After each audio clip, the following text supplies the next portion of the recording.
If they're exposed to damp, moldy condition, they get an infection, they have a flare of their other symptoms, and they come into hospital and it costs them just a whole lot of money.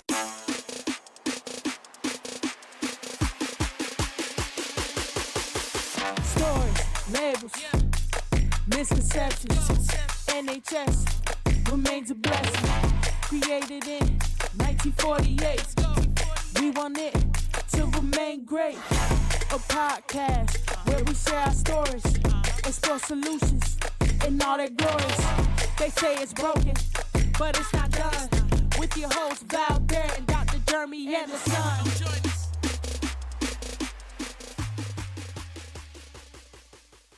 Welcome to Stories, Labels and Misconception, co-hosted by me, Val Barrett. And Dr. Jeremy Anderson.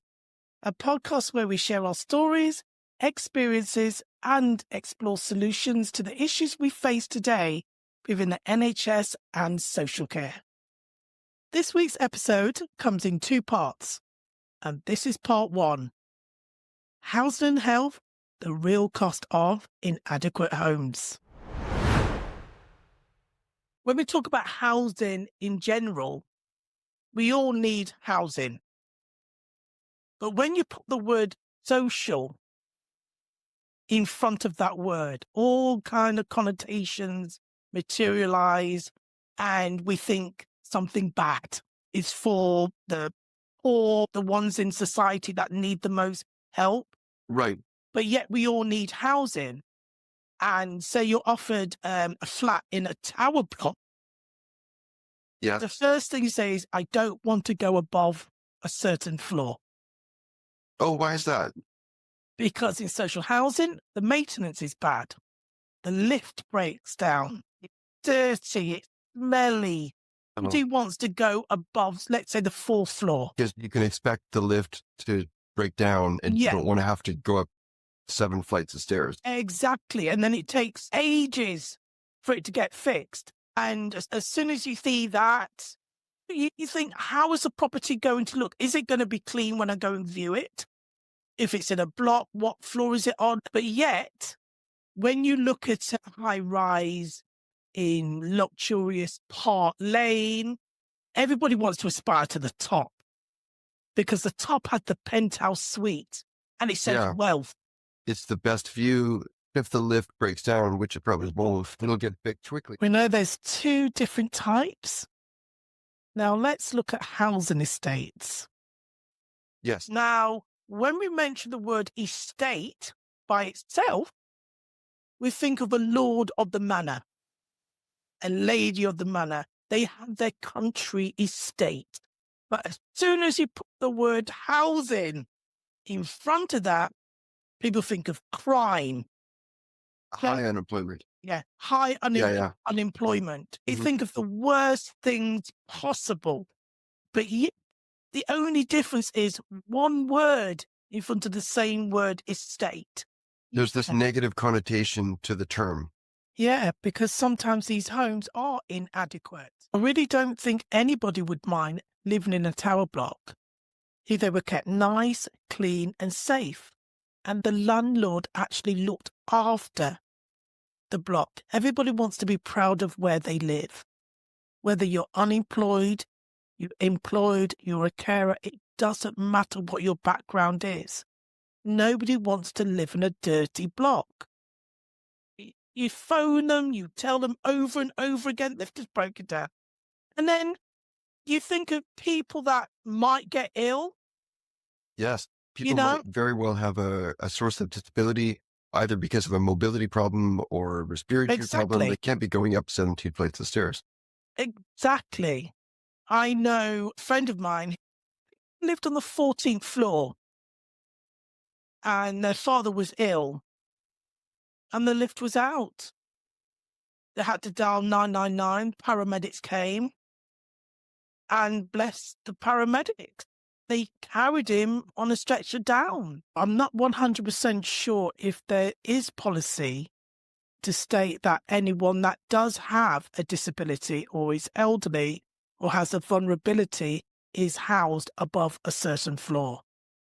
Sometimes just happens. We all want a house with a garden, but realistically, that's not going to happen. I think the maintenance, getting repairs done when they are supposed to be done, that would help.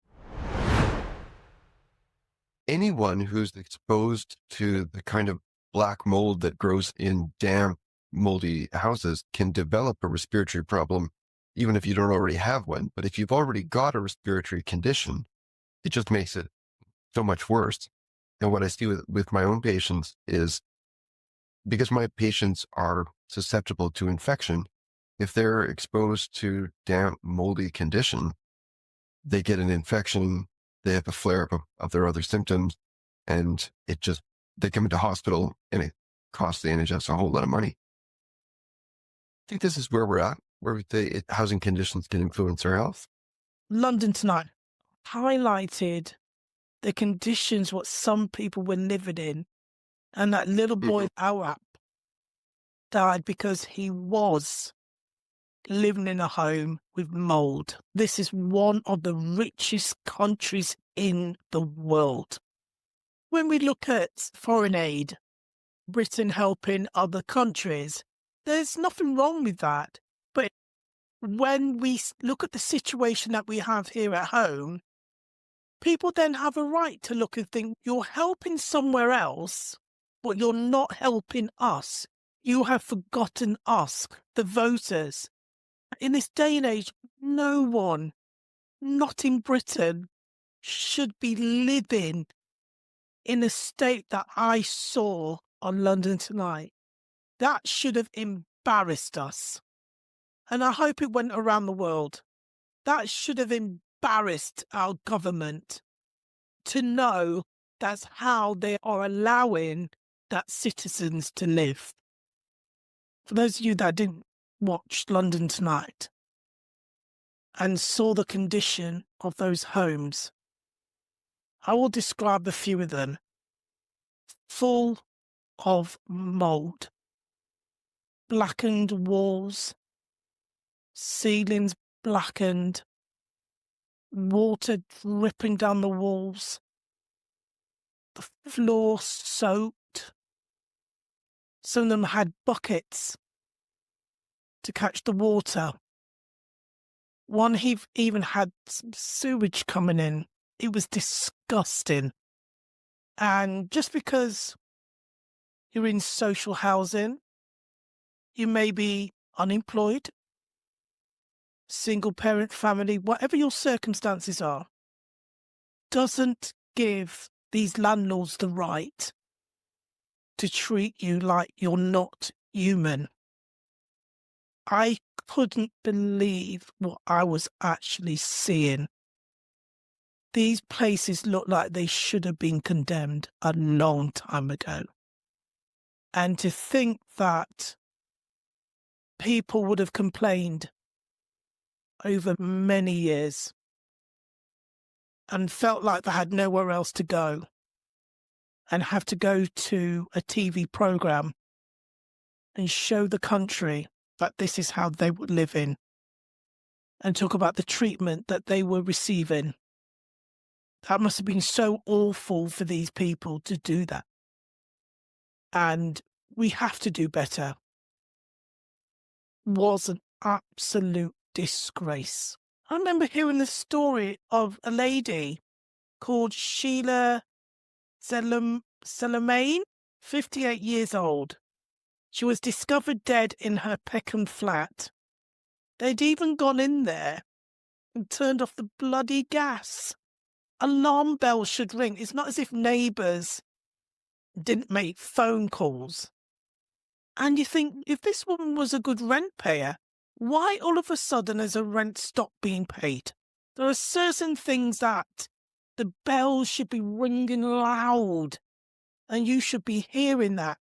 But you noticed the gas wasn't being paid and you went in there, you knocked down that door and you turned off that gas and you left her there rotting. For 2 years, she was there. How does it get like that? where the housing stock is just so degraded that you've got damp and mold and I really all don't sorts of know. problems Because like this. like we talked before about preventative Mhm. care, it saves you X, Y, Z in the long term. If you have a little mold at first, take care of it. Because that little mold going to grow, big mold going to grow, gigantic mold. They don't do it. They Mm. just leave it and it gets worse. And then the cost, I scratch And my by they- head. If anybody they- cares, anybody thinks, if when a housing officer goes round to look at that flat and those homes that they think that's okay, that's fine. I Mm. don't know if they use that attitude. I don't know. But it's awful. Yeah. And that impacts on people's health, we know, Mhm. which then impacts on the NHS. There's a cause and effect. Every bad decision that is made, whether it's in housing, Mm-hmm. social care, government, there's a cause and effect. And So we are maybe- the ones that suffer at Yeah. the bottom, not the top, at the bottom. Yeah. So maybe in future, we should think about getting a housing officer on the podcast to talk about this, like the issues with housing. Maybe that would be relevant, right? But of course, all of this stuff is relevant to health and social care. It's true. We know that 1 in 5 dwellings in England do not meet the decent homes standard. And a third of these are in the private rental sector. And that is the fastest growing segment of the UK housing market today. And we know there is an unequal distribution of good quality housing. So those who are elderly or young, those that are isolated without a social support, adults with disabilities, those are the ones that are more likely to be affected. So it's not surprising that young people are concerned when they spend nearly a quarter of their income just on housing. Of course. So we know that poor conditions can lead to a host of health concerns. Respiratory, all these are caused by damp and mold, even tuberculosis and meningitis.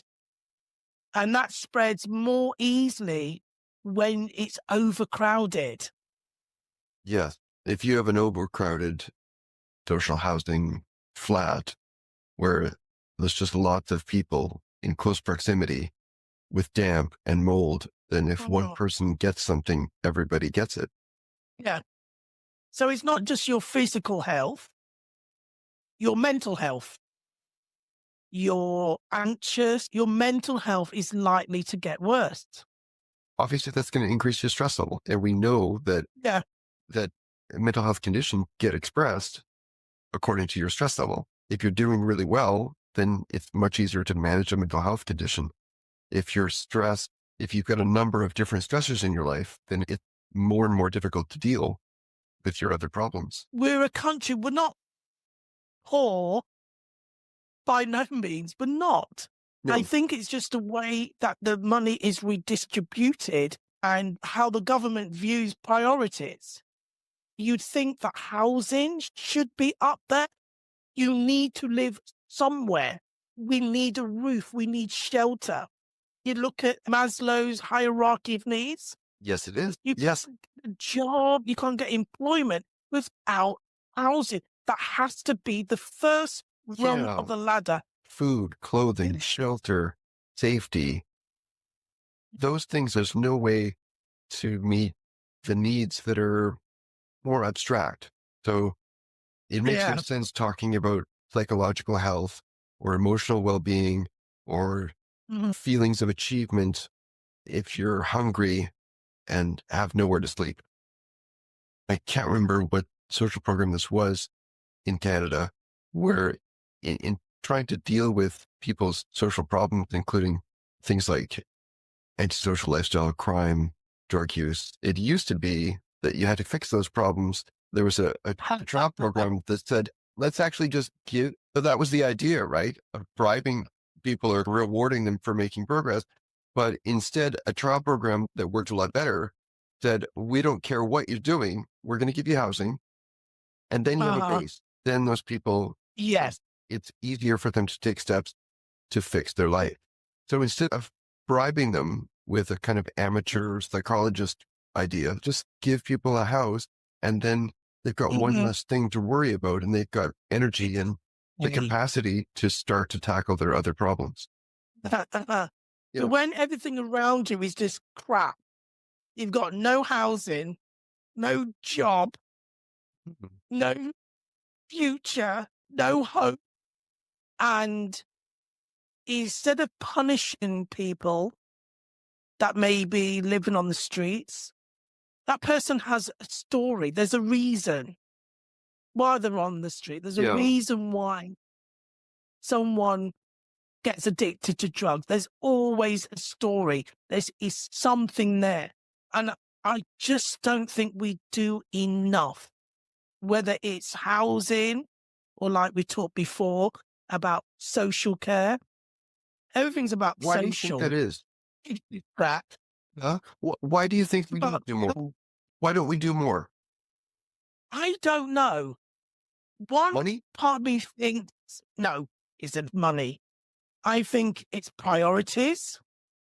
When you look at our leaders, Yeah.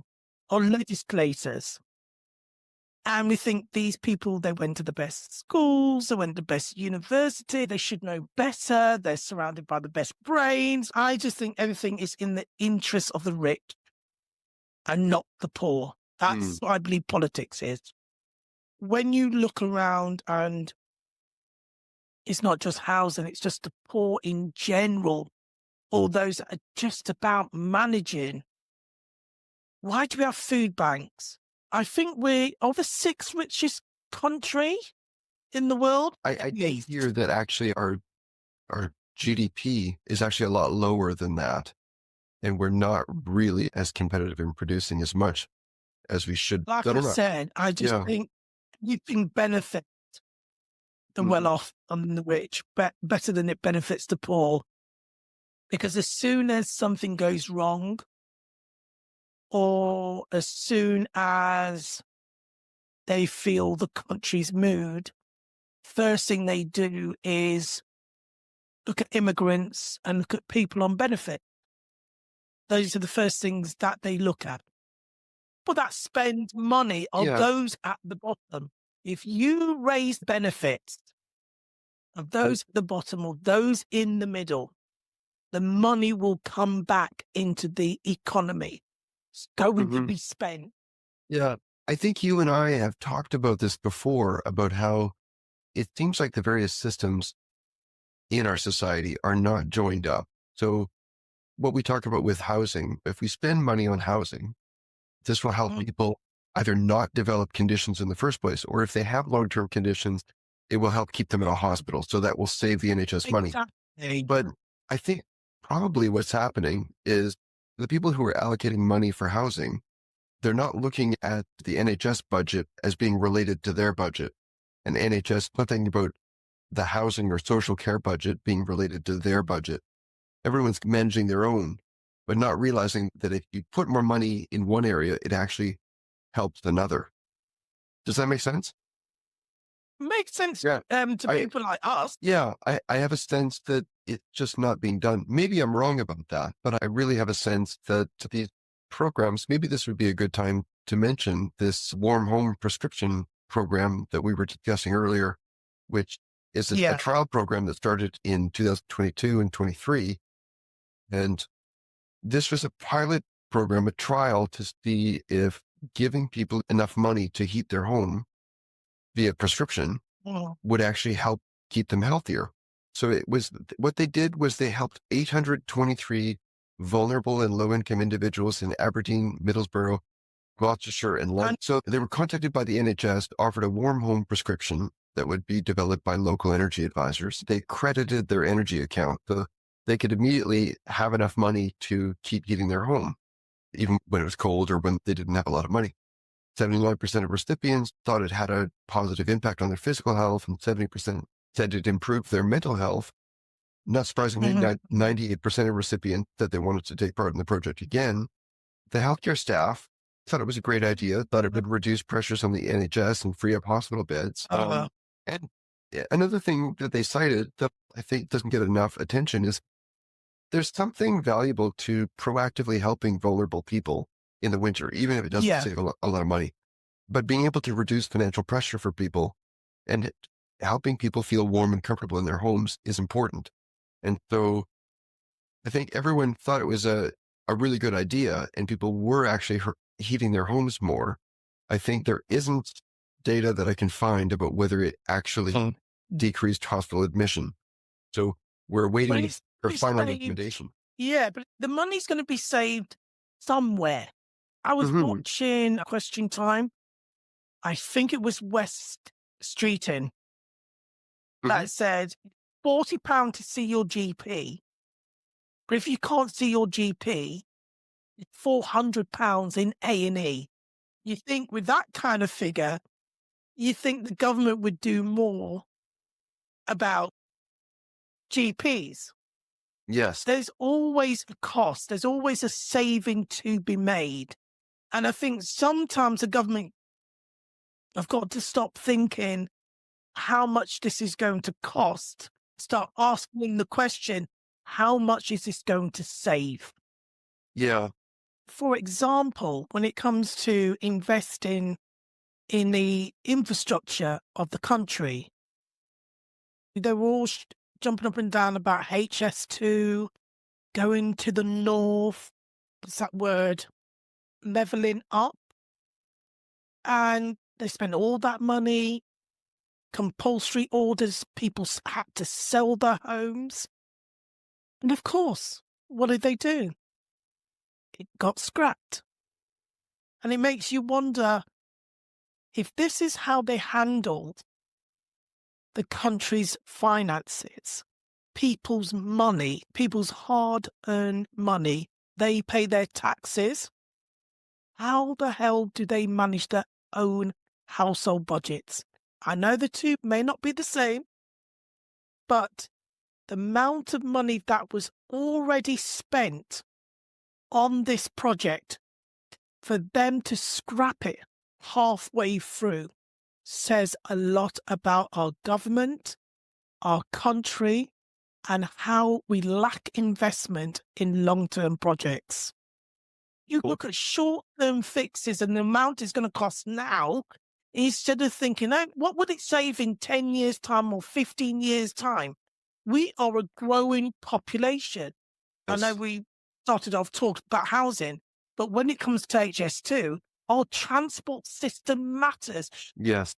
This is what I found on a website. The monetary scale of HS2's a staggering 92 billion was wasted. And this is your government. But yet when they say that we're broke, the first thing they do, they go straight to the bottom. They look at the sick. They look at the disabled. They look at the poor. But how many people question the wastage that they make? 92 billion. We have schools crumbling. We have waiting lists. The NHS, they need more staff. We need better social care. But yet, they didn't blink an eye when it came to wasting your money, 92 billion pounds of your hard-earned cash. Yeah, I definitely agree with this idea that prevention is better than cure, right? Of course it is. But that drug, Ozempic, Yes. now we know what the drug is initially for. It's diabetes. Yeah. Now this is when those that have get, and those that don't have don't get. People are able to buy that drug. Yes. Some people, whether they've got diabetes or not, want to get slim. And yet the people that do have diabetes cannot get their hands on the drug because it's going to a section of society that have the will, that have the means, in order to have this can't. Yes. So again, when I talk about everything is in the interest of the rich, because it comes down to affordability as well. Money gives you access. You have money, you can afford a holiday. Yeah. You can afford a therapist. You're not waiting for years on the NHS. You can buy your children better outside school activities. These are the things that money can buy. It buys you a better way of life. Those that have money always say, money doesn't solve your problem. Let me give it a go. Yeah. I'll let you know from my yacht. I think with all of these examples, the same applies to housing. If you invest in preventive maintenance with housing in the same way you would with your health or crime prevention or vehicle maintenance, you're going to reduce some of your problems down the road. Yes, build them. But before you start building, look after the ones you already have. Look after those. Look after the NHS staff. Do they need housing? Do police officers need housing so they can afford to live in the areas that they police in? All these things, if you work in London as a nurse or doctor, whatever, or any other part of the NHS, you can't afford to live in London. Expensive, and it's getting worse. Every sector needs fixing. I don't know one sector that's okay, that's doing good, that we can look at and use that as a blueprint for everything else. We need more people in the NHS. We need more people in social care. We need more housing. We need good housing. We need good jobs. We need to get to a place in this country where no one has to go to a food bank and ask the formula to feed their baby. That no woman has to go to a food bank to get sanitary towels. We shouldn't have to be doing that. And the government needs to really think of ways how they can save in order to plough money where it's really needed, because they've left a lot of places to rot. If it was something that happened overnight, if it was good one day and then all of a sudden something had changed, it got hit by a bomb or something and it just looked awful, then we would notice it and we would demand change, and we'd say, oh, this isn't the way it's supposed to be, and demand change.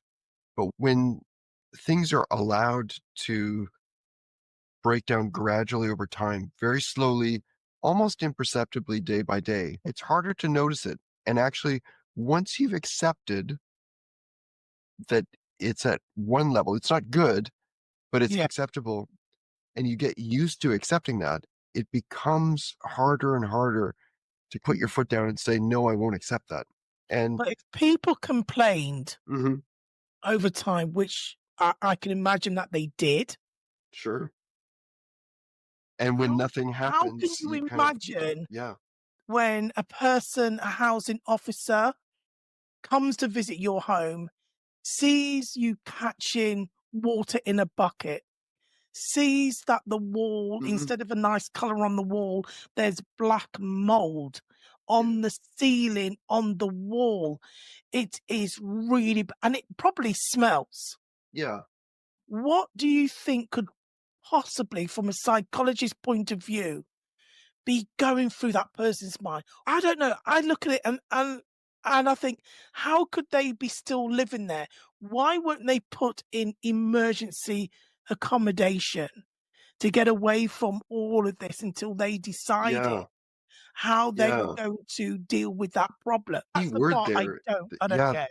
The key word is emergency, right? If you don't perceive it as an emergency, it doesn't trigger that in your head. You don't think they need emergency housing.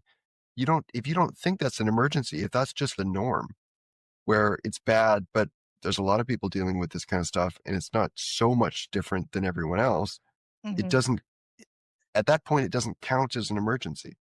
That's what I'm saying. When these things creep up gradually, it's harder to notice. It's With pretty hard to walk housing, away from housing, right? yeah, if You you need a place to live. If you've got little exactly. kids, you can't Mhm. just say, okay, this isn't good enough. I'll go to the next place if there Yeah, isn't a next place. If your choice is this place that kind of sucks, but I'd rather not be homeless, yeah, yeah. you're in a Plays tough situation. Yeah. but money plays a part because if you look at the demographic of the people that are in this situation, hmm Low socioeconomic yeah. status. So The they're people who don't really have much unlikely. choice. Exactly. Yeah. They don't have any choices. And that if you're a person where you do have access to money, for number one, you might not even be living there. But let's say you were and you do have a really good job. You then have that access and you have choices. Yeah. And that's what it comes down to. Yeah. Better choices, a variety of choices. And then you've got people that may have no family, no friends, but it's your home. And these people could have been living there for years and years. It is their hmm home. And I think for somebody to think they're not fixing it for me to run away, where am I going to go? Even though when I was watching the program, a lot of them were in absolute despair, hmm breaking down. Wish you would, because you go through different ranges of emotion, Yeah. anger, despair. What are the other ones that you might be going through? Like the stages of grief, you mean? Yeah, Yeah. So it starts with denial and anger, yeah, bargaining, despair or depression, and yeah. finally comes around at some point to acceptance. hmm But Right. in the meantime, you're still phoning, you're Yeah. still complaining. So, how might that feel when, as an adult, presenting your situation to another adult hmm and you feel you're being ignored, that you don't matter? How might that person be feeling? Helpless. Yeah. Yeah. Have you heard about learned helplessness? No, I haven't. You So can I think explain that that. is a relevant psychology. There was a psychologist named Seligman, and they did research with rats, basically, where they would, I won't go through the whole procedure, but basically they would submit these rats to electric shocks. And in Yeah. some conditions, the rats could get away, Yeah. in which case, if the rat had a way of getting away, then when it could tell Mhm. the shock was coming, it would move to the other side of the cage so it wouldn't get shocked. Okay. So the rat knows it can do something, it does something about it. But Mhm. for the rats that are trapped, they couldn't get away from the shock.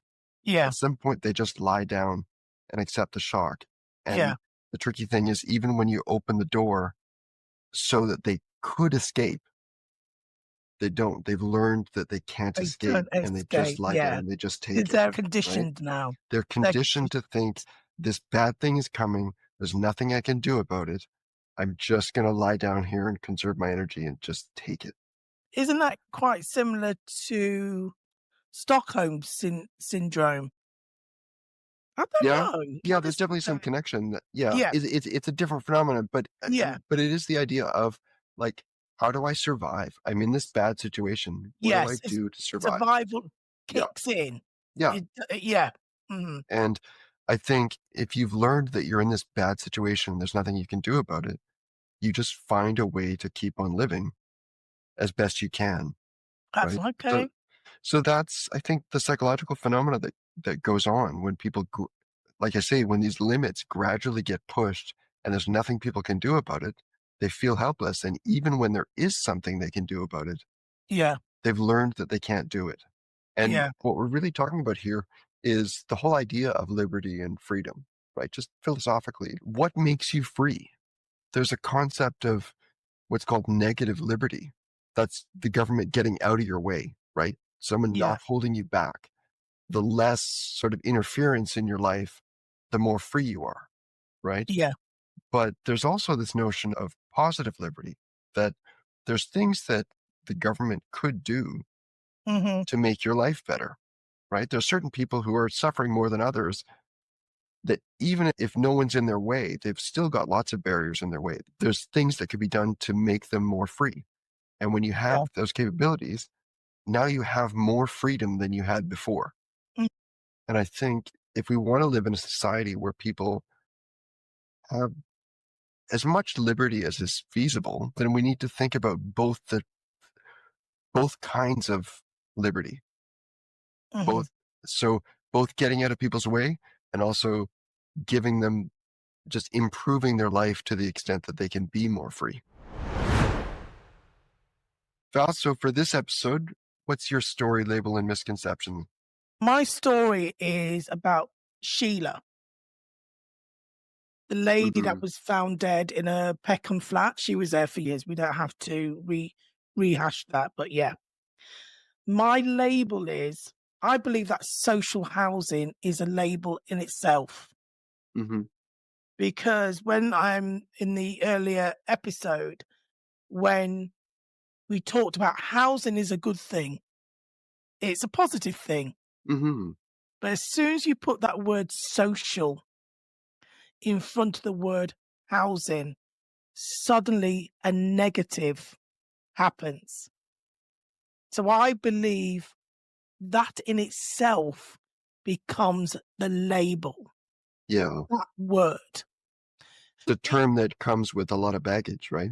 Yes, Yeah. it does. Anyway, my misconceptions is that a lot of people probably think that when we look at bad housing, that it only happens in social housing.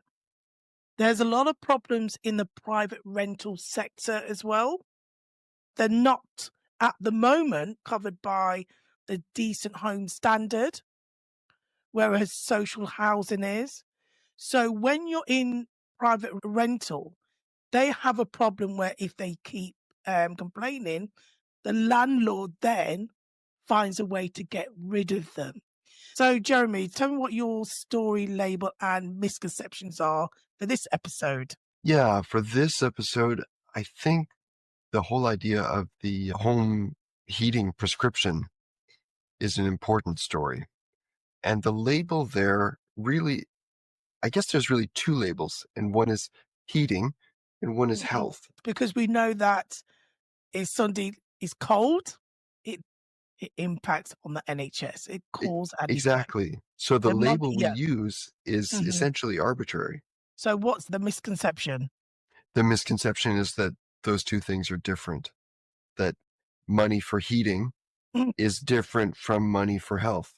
You always manage to do that. Your story, your label, your misconception is like the same story. Yeah. Label in that story, misconception where don't do that. That's okay. But it's all good. It's all okay. good. It's all good. Yeah. Great. It's all good. Thank you. I have enjoyed our episode. Yeah, it's been fun. And it'd be nice to know if you agree with either Jeremy or myself about our choice of stories, labels, or misconceptions, or do you have your own when it comes to this episode? We've come to the end of another great episode, and we hope to see you soon. See you next time. Bye-bye. Don't forget to subscribe wherever you get your podcasts.